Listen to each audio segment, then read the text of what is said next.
Okay, we are now recording. We've got a few people here. Cindy, Marion, Francis, Jan, Rebecca, We have and 1, 2, 3, 4 Ellen Ellen. Letourneaus. Well, it's This really is really crazy in the Ellen Letourneau department. well. Also, she keeps popping up. She's in the waiting room, and I have clicked admit probably 5 times. I'm sorry, that was me. I Oh, hi, Ron.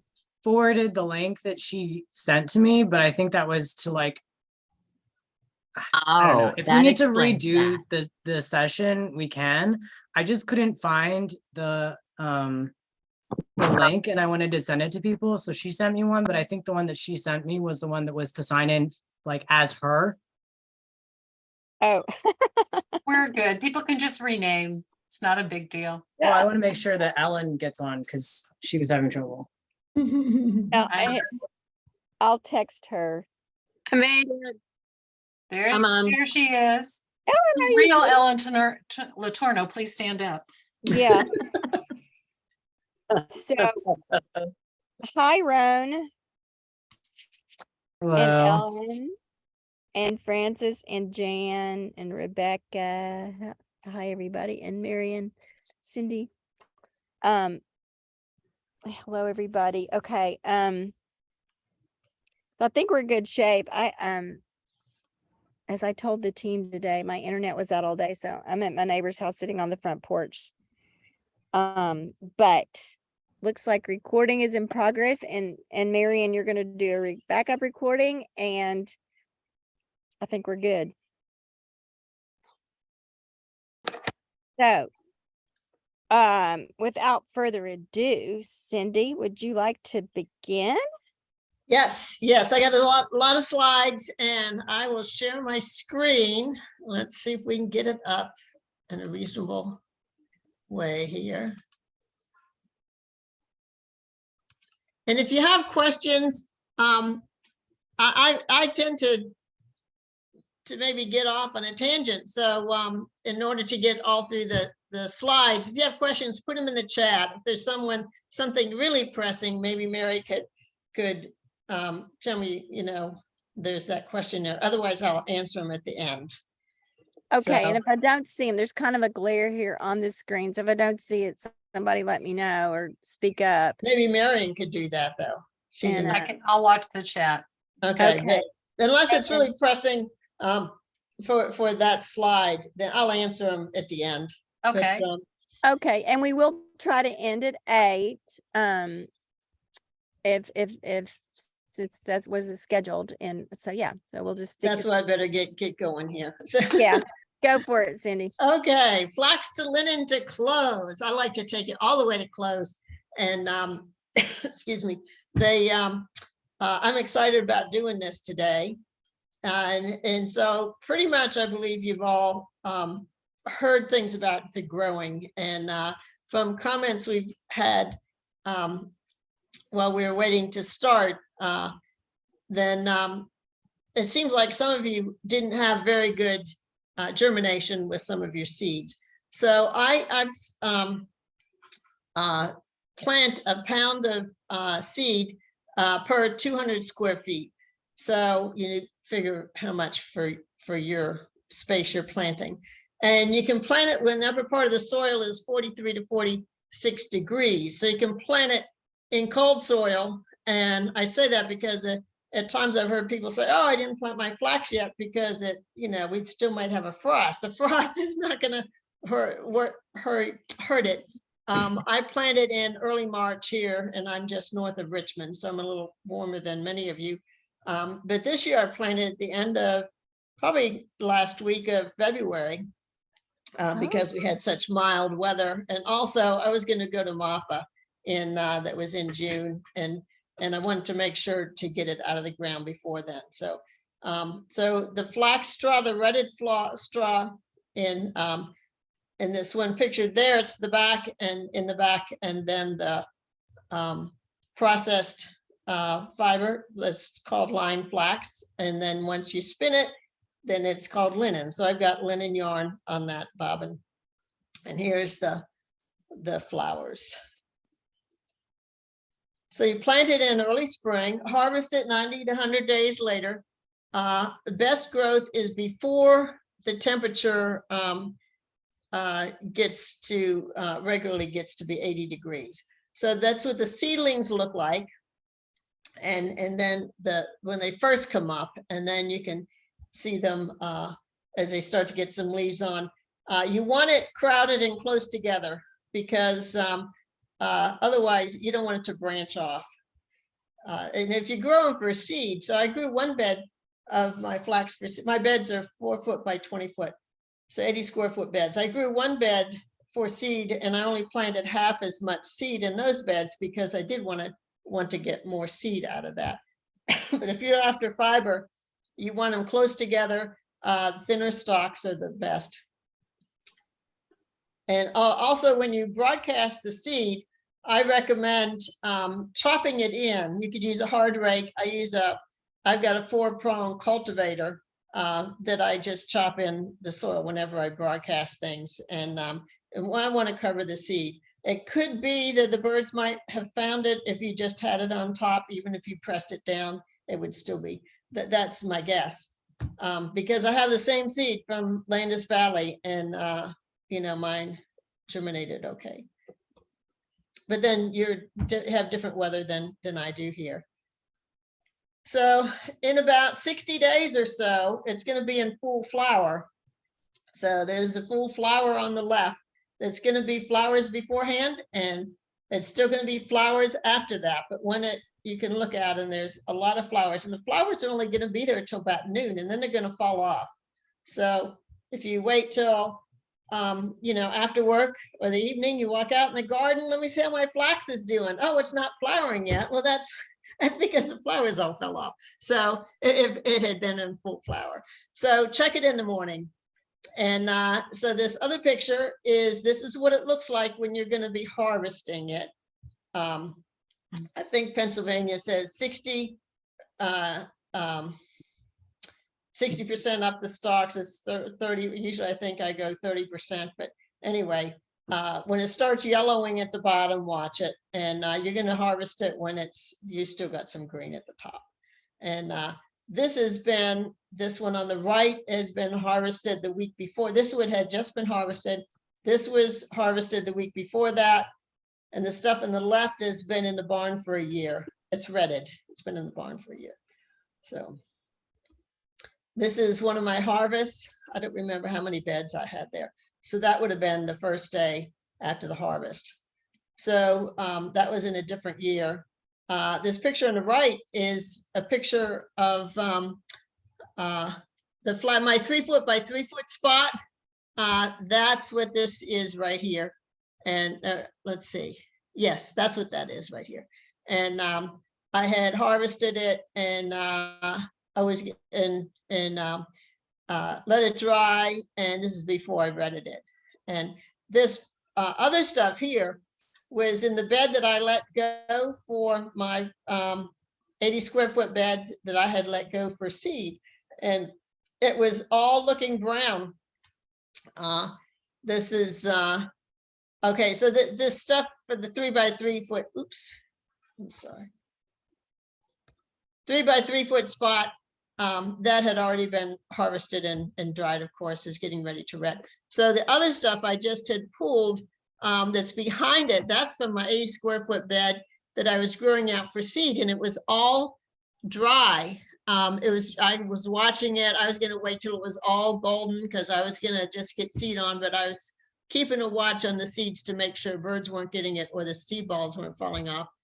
And then all of a sudden I realized it was greening up and it was starting to flower. Some of it was flowering, and I looked at the stalks, and so some of it, had branched out because it wasn't as thick.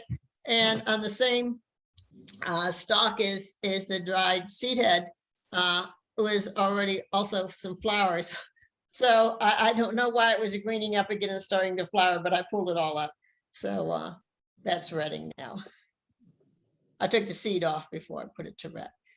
So taking a seed off is called rippling. And the seed is going to be in these seed balls on top. And these pictures we're taking taken at probably about 2017. We had Cassie Dixon. We brought her up from North Carolina. She's the person I learned flax to linen from at the John C. Campbell Folk School in 2015. And she came, our Clothos hand spinners had her up, and we had a workshop in my backyard. And I had bought retted flax from Landis Valley. So you can buy from Landis Valley Museum, you can buy retted flax and unretted flax and flax seed. And it's worth the trip to go. And they also have a textile barn. But if you were going to make the trip over there and you're not real local to that, it's near Lancaster, Pennsylvania, call ahead to make sure that Tina, the person in the textile barn, make sure that's going to be open that day. And also, if you want to buy an amount other than a packet of flaxseed, maybe you want to buy a pound or so. And if you want to buy flax straw, retted or unretted, you want to call and order that ahead. They could have it at the gift shop for you. You can pick up, but they ret it as they need it. So when their stock of retted flax get low, then they just ret some more, and they ret it in water tanks that they have in their greenhouse. So, but it's available, and they're real nice folks there. So obviously they ret it with the seeds on. I don't know how they could keep the mice from the seeds. I don't know how they store that. But anyway, we had this that had the seeds. And so how I do it is, I mean, you could make some rippling cones and combs and all that, but we just lay a sheet on the ground and step on them and break those seed heads open, and then pour. And if I thresh grains at my place too. And so I'm familiar with this kind of stuff. So anyway, you gather it up in the sheet and pour that stuff into a bucket or a big bowl. And then you can put it through strainers to strain out, stuff. You could have a really closed strainer to strain out any dirt and really small stuff that's smaller than seed, and strainers to strain out bigger stuff in the seed, but you're still going to end up with some chaff. So you grow in just a small amount. So just put it in a bowl or cake pan or something and blow on it like that. Or use a, hey, I don't have a hairdryer. You could use a hairdryer and blow on it. And the chaff will blow away and you'll end up with those seeds. That's not my hand, that's Cassie's hand. I don't have rings as big as that. So then you take the seeds off and you're going to ret it. And de-retting just means lay it out in the ground and let the dew take over. You want it to be damp. You want it to be contact, with all those microbes in the soil. And it's going to dry out during the day, but it gets damp again at night. And after maybe a few days or a week, if it's been really dry in just a few days, you might want to turn it over. So walk out and just turn it. What it's on top is not going to be in the bottom. You can flip it, put a stick under one end and flip it over, or just lean down and turn it over. And what you want when it's done, watch carefully. It might take, and I wrote in the book how many days that I have, but it might take 9 to 12 days in the summer. And to see the picture up here, when you can go to bend it. If you just bend it, it's not retted enough if it just bends. And if you can kind of crack it open like that, and you see the linen threads in there and the fibers in there and the other stuff breaks away, that's when you want to take it. If you leave it go too long, you do that and it's going to fall apart. So you've lost it. You could also ret it in, and some people use a kiddie pool. In the flax to linen class at the folk school, she had this as an example that we were retting it. You could try your bathtub. It gets kind of smelly, but it shows you the water, if you had it in, what the water would look like. It'll take a few days, maybe in the bathtub. So, or a water tank, or you could get, if you have an animal water tank, or rain barrel or something. Anyway, you could do that.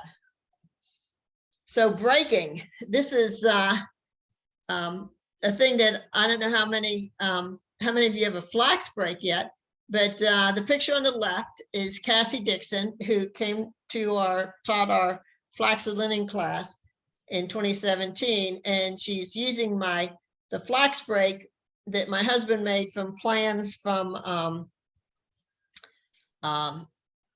wool gatherers in Wisconsin. And they're great plans, but they copied that from an antique break, and they copied it right down to all the details, but it was 3 inches shorter.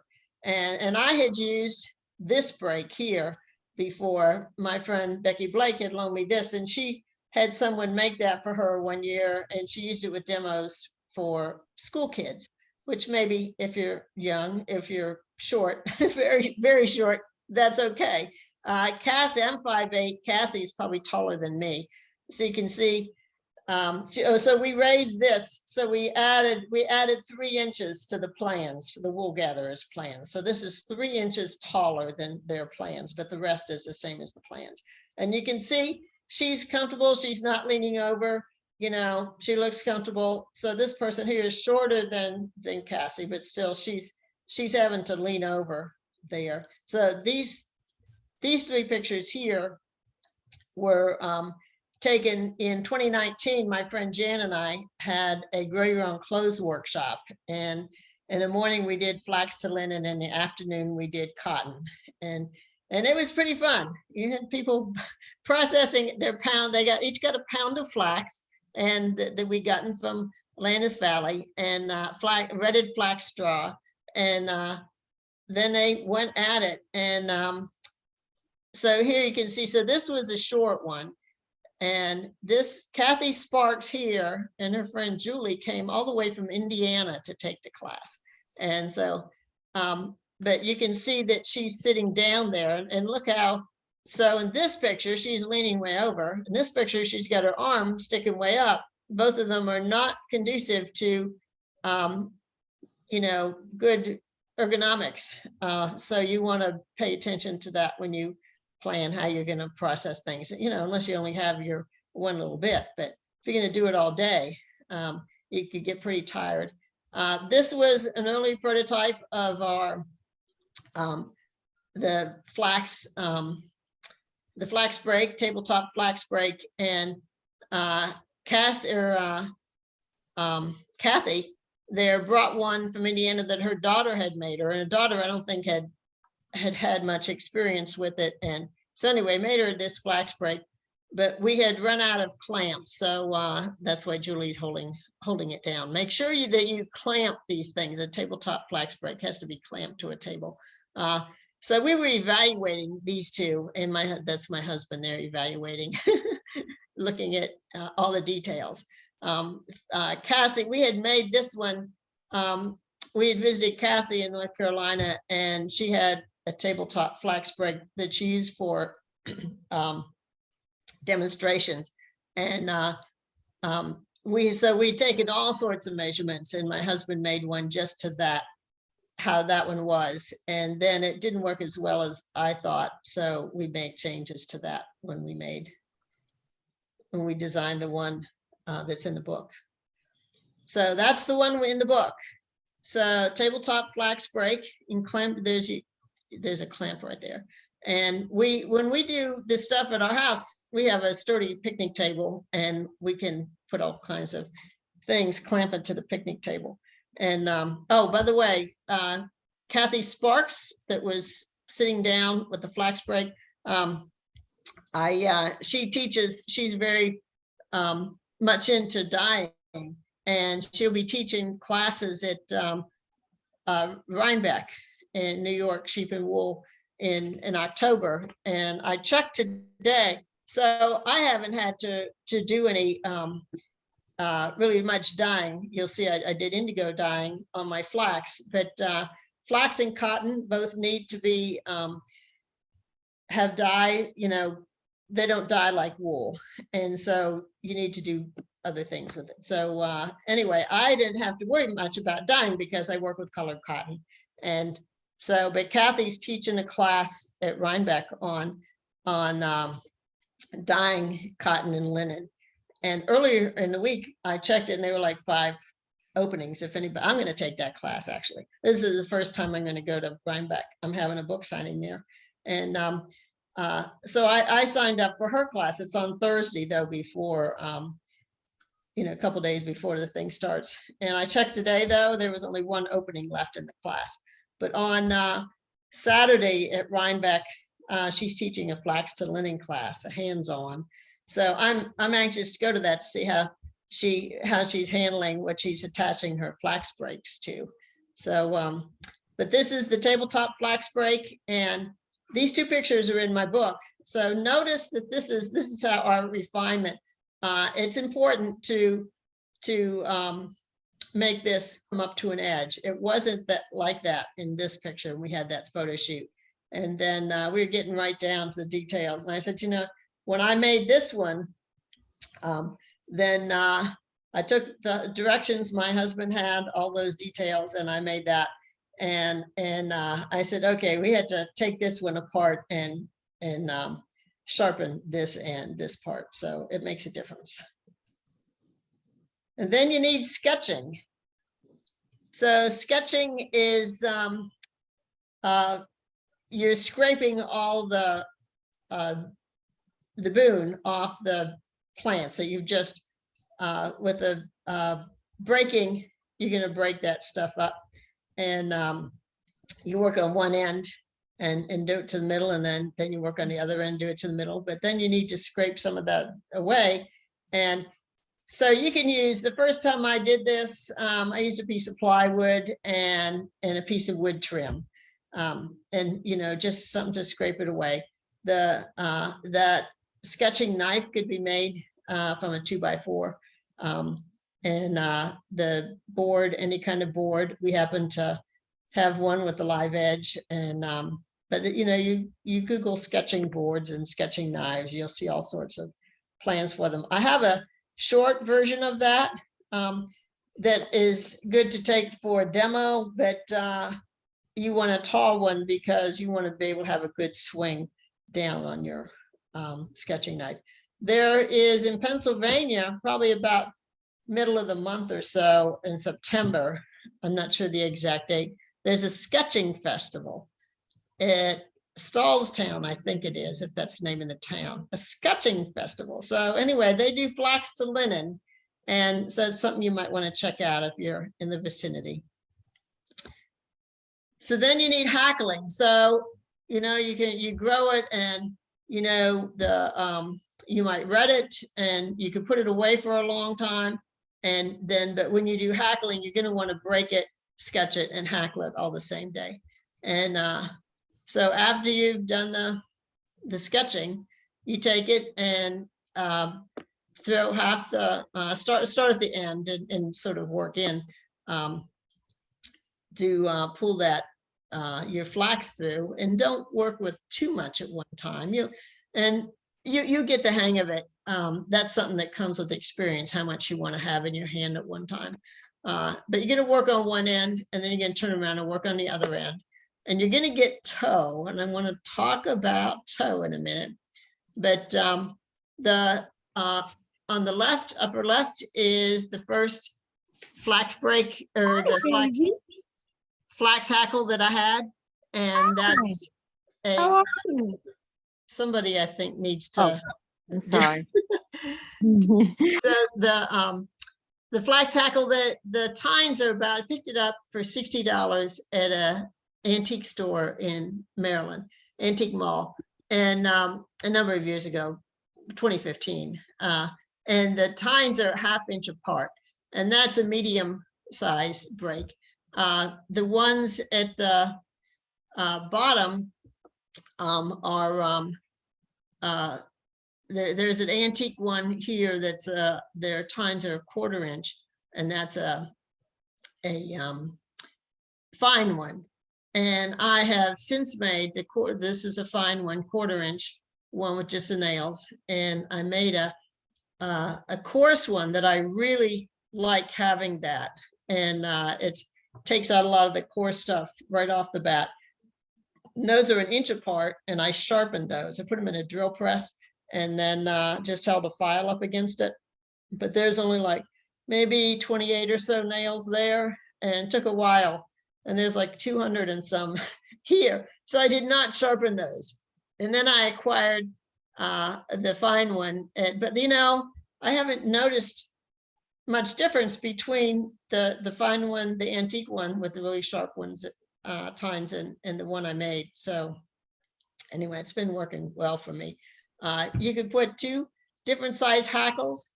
If I remember right, I think this is my friend Jan had made this. I think these might be 3/4 inch and this might be 3/8 inch. I can't remember exactly.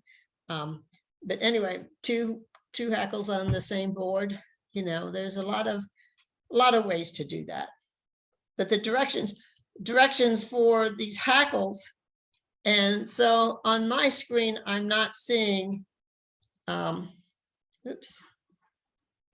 I've got there's directions on my blog for making these hackles, and there are also directions in my book. So when you first do it, this is my first time I was doing flax to linen and processing it, and you got all this tow. The tow is what's left in the hackles. And you think, oh my gosh, am I gonna have any tow left, any line flax left? And so I had measured it that year. And so this is all of it, even the stuff that was in the coarse, that would have been in the coarse hackle, but I was just using, I only had the medium hackle I was using. I started with 2.9 ounces of, I got 2.9 ounces of line flax. That's what you're gonna spin, from 2.9 pounds of retted flax. But I had 8.5 ounces of tow. So knowing you guys, so even when I did some more measuring when we had that class here, the workshop in 2019, we had a pound, and sure enough, we had a pound of retted flax, and we get about an ounce of tow to spin. And so I had that, and I've got this ball of tow here. I'm sorry, ball of the line flax, and from the workshop we had, and I had after scouring, and I get to scouring, I had 146.4 yards from 1 ounce of line flax. But then I had saved all the tow from that in this one bag, and occasionally I'd look at it over the last few years, and I'd say, you know, I want to comb that out. And well, I'll tell you, we're not there. Here's the link for the hackles. I'll tell you about the tow in a minute. So this shows the tow that's left in the hackles. So you start with the coarse in the front, and you get a whole bunch of stuff. That's the worst stuff. So I put that in either my compost pile. I mulch the garden paths with it, with the stuff of the coarse hackle. I don't bother messing with that. But then the stuff from the medium hackle and the fine hackle, that's what I save. And I don't always get around to cleaning it up. But anyway, here's the link for that. But if you did, from the stuff that was left from that workshop, I had 3 ounces of tow, and that I had saved. That yeah, that counted. I think I had the coarse in there also. And so this past week, I got that out and combed it out, and I had 1 ounce of line flax to spin, or the tow to spin. So I had 1 ounce of the tow, one ounce from of line flax, and then 1 ounce more of tow. So if you want to really, you know, make the best use of that 3 by 3 foot spot that you've harvested from, then save the tow and comb it out. And it's going to be, it's just as good, I think it's just as good of linen. It's just it's shorter fiber, but you're talking like 6 inches, you know. And when I've done cotton, which is a whole lot less. So After that, you're going to do spinning. And so you see the picture of the guy on the left, that upper left, that was at our work. All these pictures here are the workshop that Jan and I, that's Jan in the middle. I taught the cotton spinning and she taught the flax spinning. So Daniel, this is his absolute first experience with any of this. And that's the fiber that he got. He was excited. I was excited for him too. So Jan is showing how to spin on, you spin on a spindle. She had the flax in a cloth over her shoulder. So in our workshop, we gave them each a wooden spindle that I was able to buy a quantity, but, and we had, Jan and I were going to teach two workshops. We had lined up, people had paid already for a workshop in June. We had 2 of them scheduled. And that was early 2020, they had paid. Then of course we had to cancel because of the pandemic. But in the workshop, everyone got one of those wood spindles and the pound of flax, line flax, or retted flax. I had that bowls in that picture to remind me to say that you should spin it wet. Dip your fingers in some water as you're spinning, and that helps to tame the hairiness of it. So this, the one here, this woman Griffin had come. This is the workshop that Cassie Dixon had. So the workshop that Jan and I taught, these were novice spinners. And people, they didn't have much experience at all with that. The workshop that Cassie taught was sponsored by Clotho's Hand Spinners, and those people all brought their spinning wheels. And Cassie had us, showed us how to do she had a bunch of tissue paper. She had these distaffs that she put together and tissue paper on the top, and then wound the flax around it, similar to this. But you know, I found out that you could just hang that flax ponytail up and spin it from there, or roll it in a cloth and spin it from there. So I don't do this, and it's nice, and maybe I'll get around to doing that sometime, but there's a lot of information about doing that. But you know, you could just take just a small amount of time in your hand as you're spinning. But here's the water. You want to have some water, and this is a water receptacle that when Jan took the class at the folk school the same time I did, and it's funny because neither one of us, we were both in Clotho's Hand Spinners, and we didn't know the other one had signed up for that.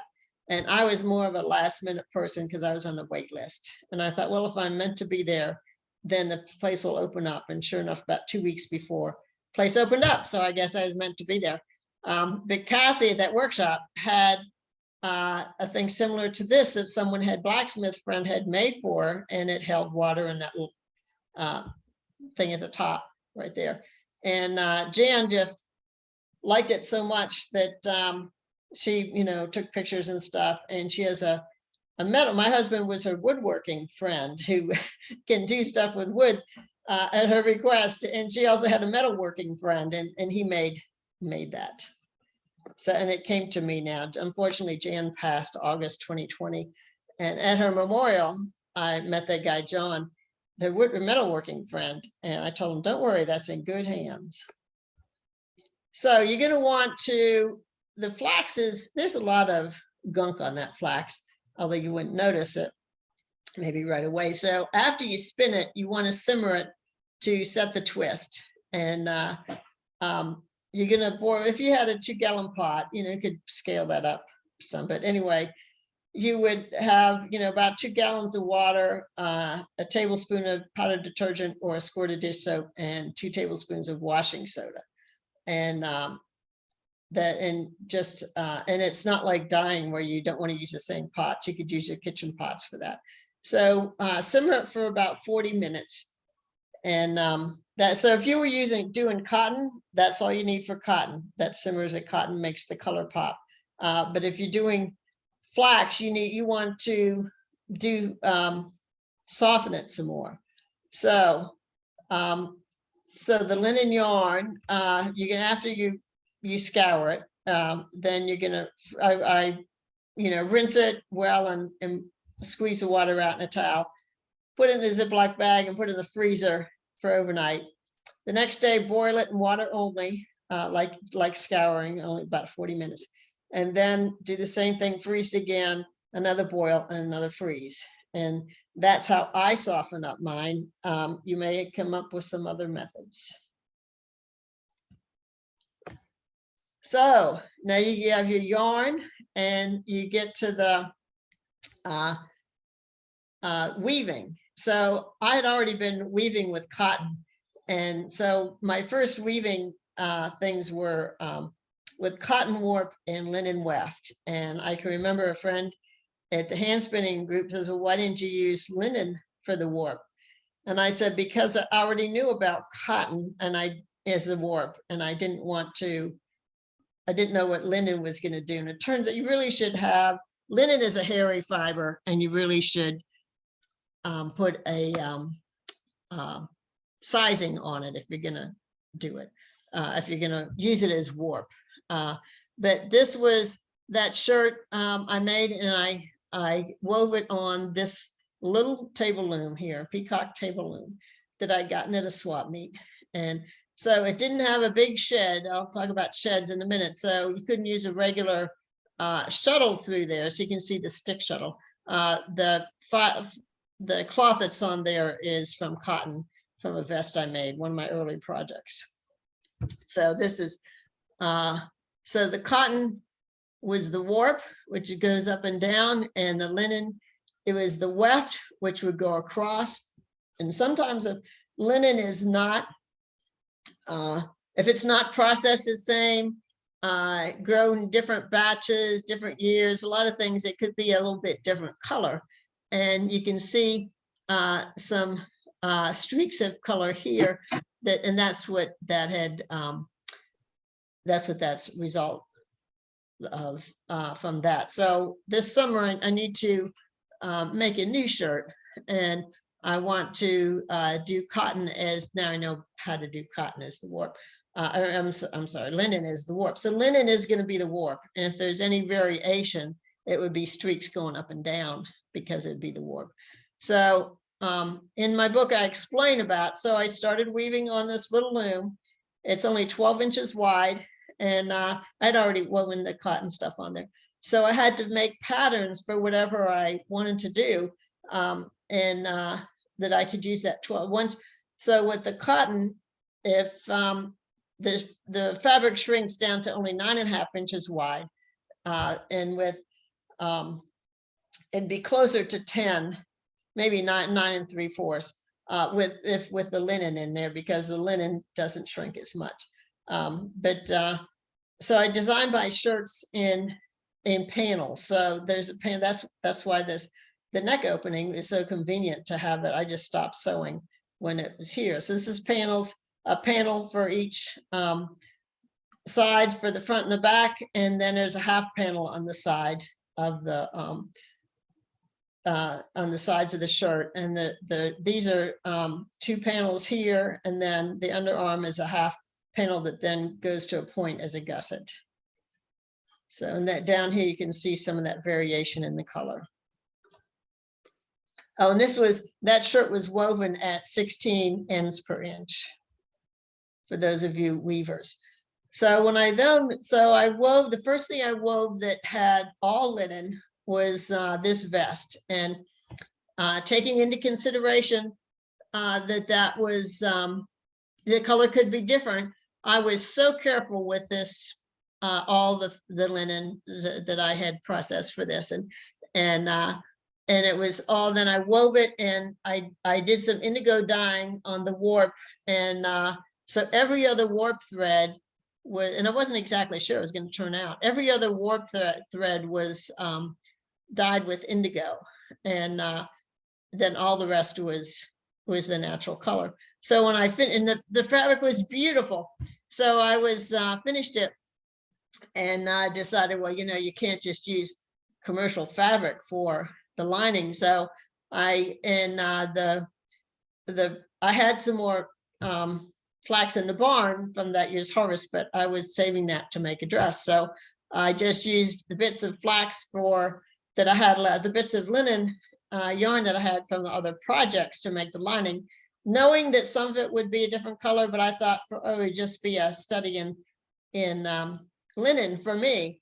And so this is the lining, and I always put 2 pockets on the inside of my vest. When I go places, I have my business cards in one pocket and the cards for other people I collect in the other pockets, and that would be in the inside of the vest.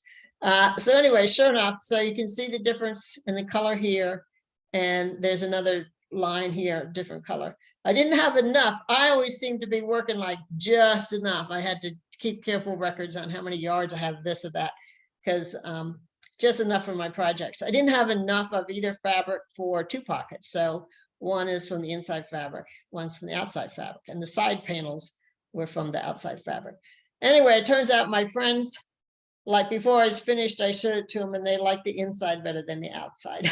And I worked so hard on that inside or the outside fabric. So I made it reversible. I made it Dorset buttons on it from linen, and did kumihimo for the braids. So, and that was woven at 24 ends per inch. So then the next year, that was in 2020. In 2021, I made my dress. And if any of you were at MAFA, that was in the fashion exhibit. And so I did, this time I thought I'm going to make all linen warp of indigo dye, and then natural for the weft. And that's what that is.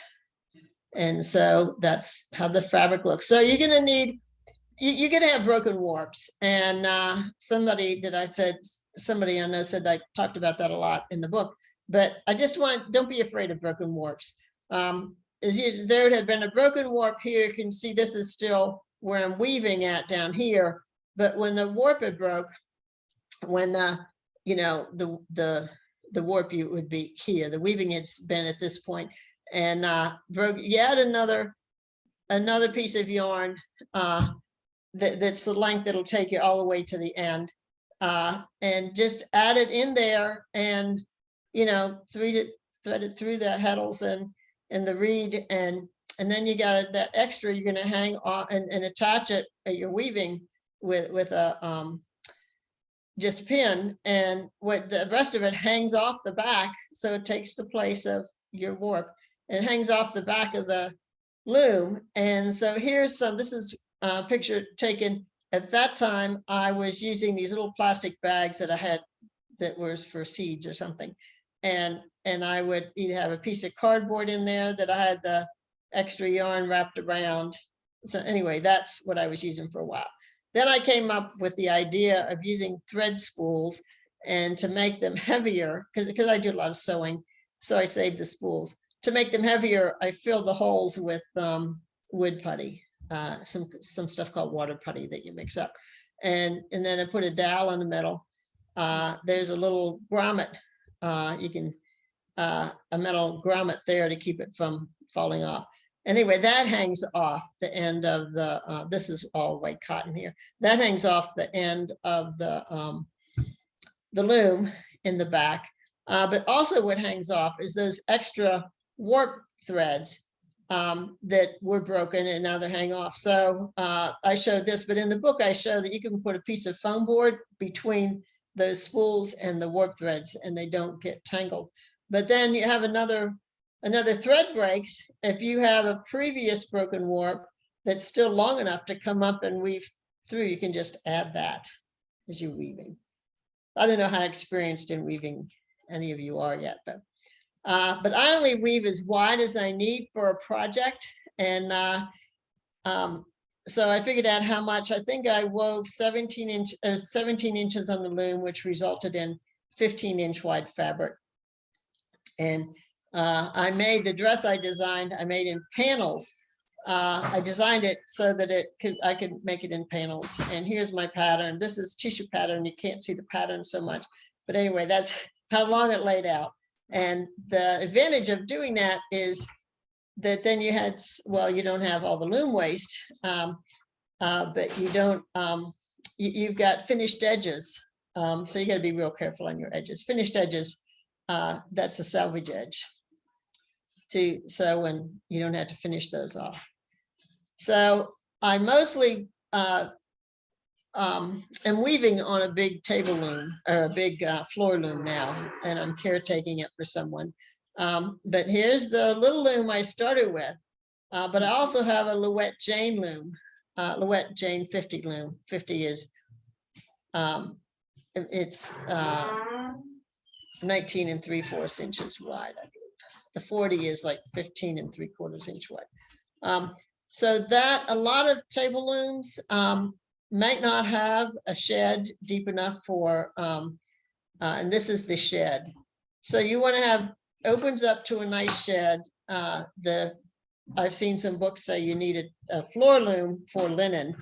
And the advantages of that is linen needs a tight, you need to have the be tight on the loom. And also the threads, those hairy threads need to separate some. You put some sizing. There's a lot of recipes for sizing, but you can put, you treat the warp, not the weft, but treat the warp with sizing.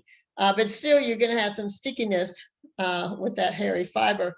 So you want it to be able to open up, the shed open up, but also be able to have enough room in the back to help separate things.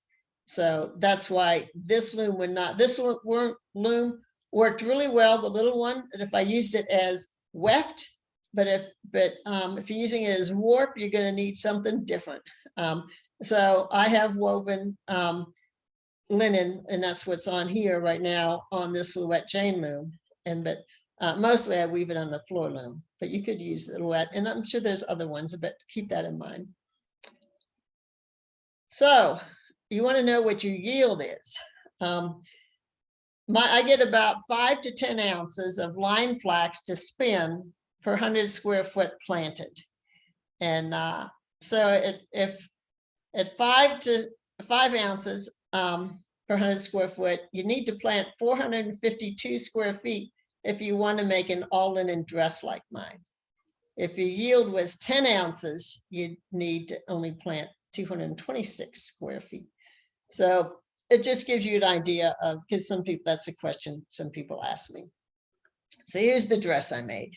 And this is the dress that's cotton warp and linen weft. And it was won Best in Show at the Fall Fiber Festival in 2019 in Virginia. And I really wanted to showcase all the colors of cotton I'd been working with and in my cotton project. And I put the linen weft, and I love that fabric. This dress is all linen, and the one I showed you that where I had dyed the blue for the warp, and that was woven at 20 EPI on the floor loom. So about the toe, so I mentioned I had 3 ounces of toe in my bag, including the coarse stuff from that 1 pound of retted flax that I got 1 ounce of linen to linen yarn from. So this past week, and there's in the box in the basket. I mean, that's that 3 ounces of toe saved from that workshop. So you can just take an animal comb and comb some of that out. What I would do is you know, grab some of my hand and comb out the end, and you get some things free, and then pull that out. And anyway, keep combing, and you're still going to have a lot of waste. But from that, I got an ounce of fiber to spin. So it's shorter, you know, than the line flax, but it'll spin up fine.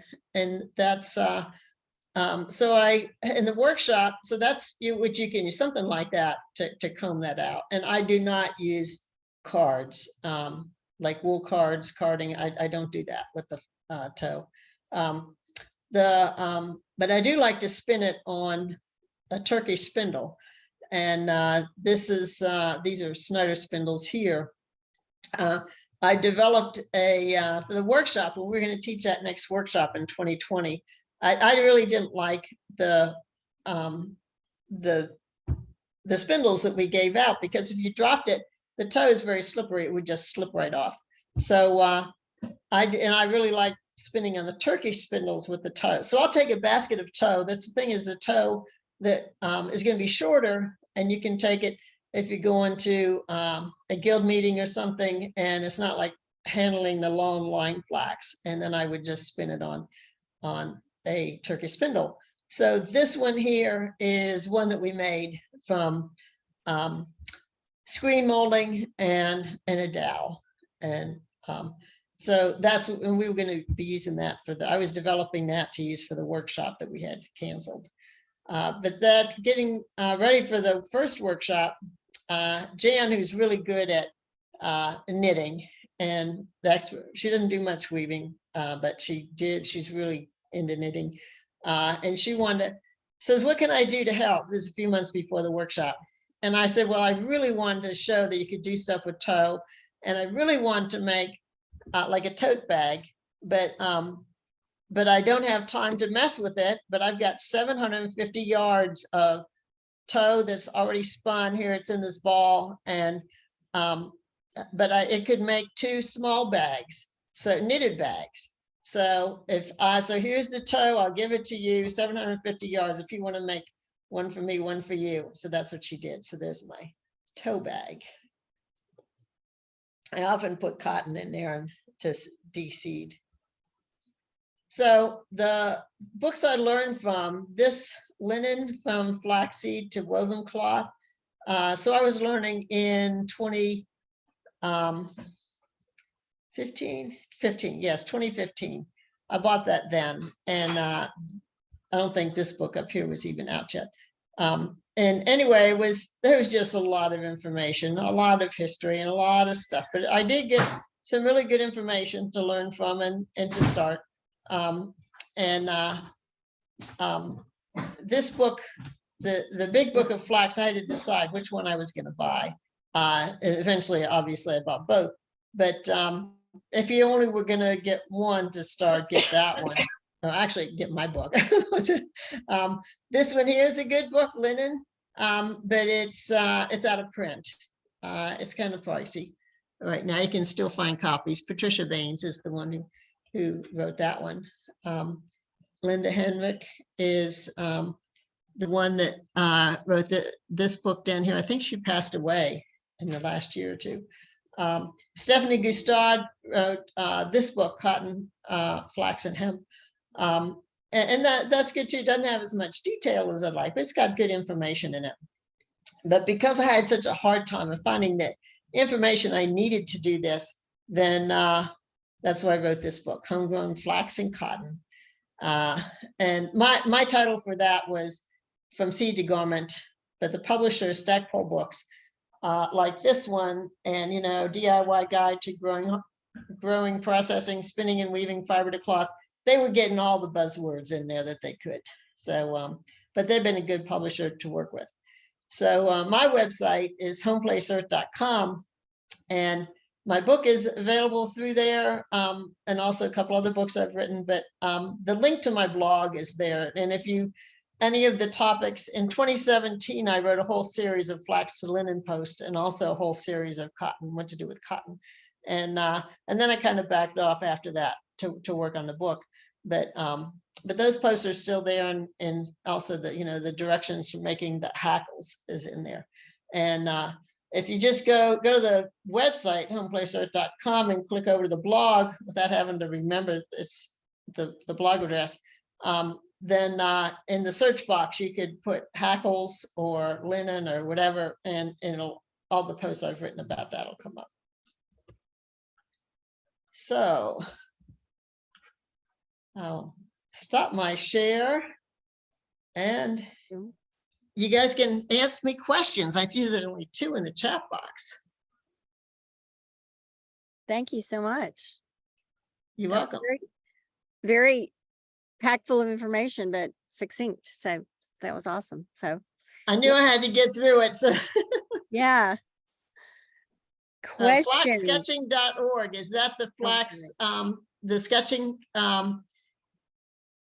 festival? Yeah, it's the Sketching Festival in Pennsylvania. Have you been there? No, I was just looking it up last night. Yeah, it was Mentally. kind of fun. So I was speaking at Mother Earth News Fairs. I spoke there for about 6 years, the one in Pennsylvania for about 6 years. They're in a different, it's all different now, but then we were at I think the first night there, and all the staff and speakers are gathered, and I had just finished my but maybe I was working on my vest. I was getting into spinning the first vest I made from cotton, and it must have said that I was learning flax to linen, and they said, oh, well, there's a sketching festival right near here this weekend. So it was 3 days. I was speaking 2 of the days, so the day I wasn't speaking, we were able to go, and I just couldn't believe that they were doing that. Every year they do that. So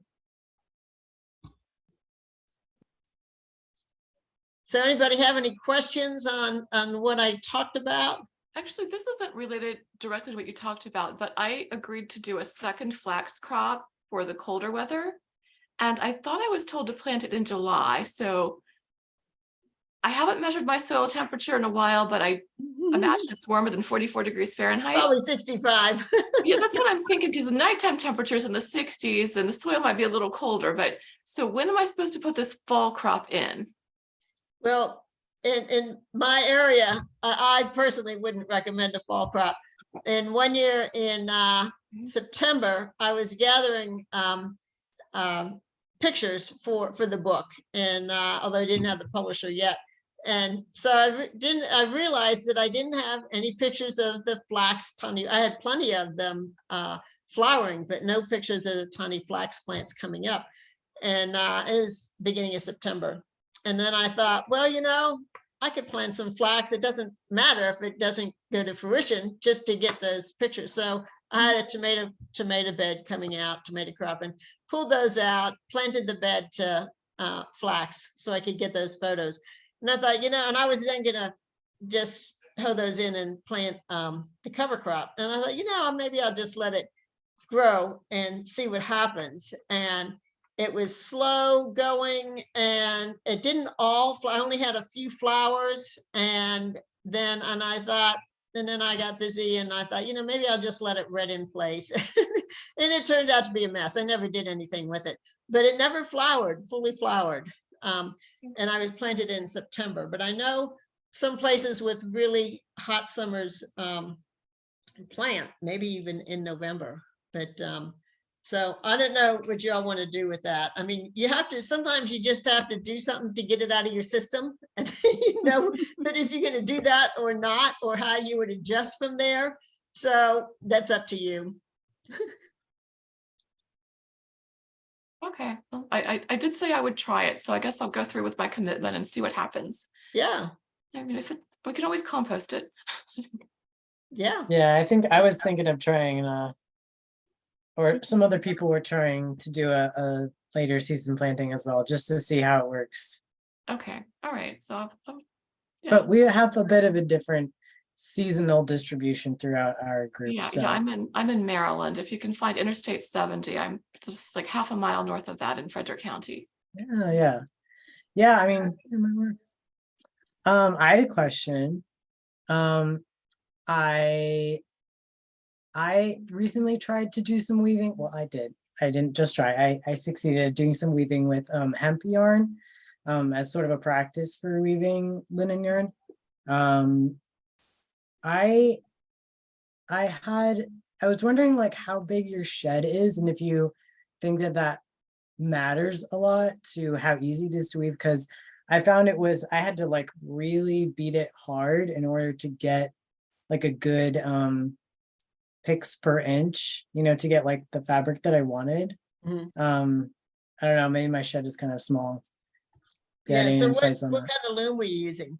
It's a floor loom. It's like a Swedish one. I don't know. I feel like I measured it and it's like 4 inches. What, the shed is 4 The inches? shed, yeah. Oh, that's plenty big.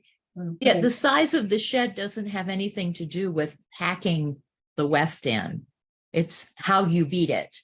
So in the linen class that I took, I beat it lightly on the open shed and then changed sheds and beat it heavily again on the open counter shed. Mhm. And that was just with a table loom, and it was quite efficient at getting the number of picks per inch I wanted, which was 20. Yeah, I think that's what I ended up doing was I changed sheds and then I beat it.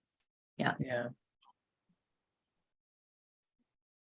But if you have a small amount, if you're, going a 3x3 plot, you could use another, something else for the warp, and then anything you use for the weft, it really doesn't matter. It's not as important if using flax for the weft as it is if you're using it as the warp.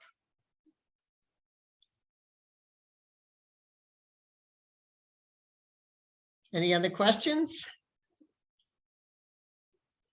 Yeah, pretty quiet group. How many? So I know that Jan got a copy of my book. Do any of you have you read the book yet? Not yet. No. Yeah, I want to pick one up. Yeah, Oh. it just came out, what, July 1st, huh? Well, actually, I had him at MAPA, which is a week and a half before that. Okay. I got him in early June. So I wanted to mention that suggestion for with your small amount of flax, you could make a name tag. Maybe there should be in November when we get together, maybe there should be a something said about name tags. Everyone could have a name tag. So my name tag, I meant to put it on tonight. I have a name tag from my homegrown cotton, but so my friend Jan, when she passed, all her stuff came to me, her fiber stuff. So in it is this, which I have not used yet, a Zoom loom. Here's the box. And you can, it said how much, I can't, somewhere it says how many yards you would need. But anyway, you could make a name tag out of that. Just take something like that and make a name tag if you're not into weaving a lot yet. That's a great idea. That'd be really fun. But maybe even weave it on a piece of cardboard, I guess. I don't know. A sustainable name tag. Yeah. I'm going to throw a wild question out there that's off the flax thing, but I have a ton of volunteer dog bane in my garden, and I thought, well, maybe I'll just take it through the same process as the flax, like, harvest it and lay it down and red it. Do you know anything about that, about processing dog bane to get fiber out? No, I don't. Okay. Thought maybe Hey, I'm on a Facebook group called Nettles for Textiles. Uh-huh. And the people who are working with nettles are also working with dog bane and a lot of these wild things that grow bast fibers. And it actually may be faster if you, now I'm very bad with names, but there's a woman in England who has a whole lot of YouTube videos about working with nettles. Bertie She Ford. does. Her name's Bertie Ford. Nope, that's not her. Okay. But basically she kind of splits them out and dries them and then just rubs them between her hands to get the fibers out, and she's produces a tremendous amount. She does like Ice Age English historical reenactment. Oh, wow. Yeah. So that's with nettles though, right? Yeah. Well, also the people are using dog bane and they're using all kinds of native plants for wherever they live, and they're all over the world. They're doing it in New Zealand and Australia and Southeast Asia and everything. Nettles So- for Textiles. Fiber, textiles. I had to get on that. Is that the Facebook group? Yep. I have to look that Yeah. up. Interesting. So So there's in- a woman, Bertie Ford, she's from Scotland, wrote a small book about nettles. I think it's available on Facebook. I think it's a print-on-demand book. Okay, Bertie, is that BERTIE? Birte. I mentioned her in my book. Oh, okay. Okay, well, it's after 8. Unless someone else has another question right now, we'll end it. But you can go in and ask questions on the community page, of course. And Cindy, you might know. check in there, see if anyone has any questions. You can, how else can people get in touch with you, Cindy? See Connor at homeplaceearth.com. Are you open to questions via email? Yeah, and as long as it's not like somebody pestering me time after time after time. Yeah, somebody from this group, you want to ask a question? Yeah, send me an email. Okay, and And yeah. my email is on my contact page on the website. Great. And of course, there's the community page as well. People can comment on the event or just make a new post or however you want to do it. So, okay, everybody, keep posting your pictures and your updates as we move through the season. I hope to see your progress in November. Yes, and then don't forget August 20th is the processing workshop at Button Farm for anyone who's interested in doing that. Registration, you can get to the registration through the community page. And yeah, just stay tuned for updates. But in the meantime, everybody, enjoy the rest of the summer. And we'll see some of you in August, and we'll be talking to you guys on the page. Thank you Okay. so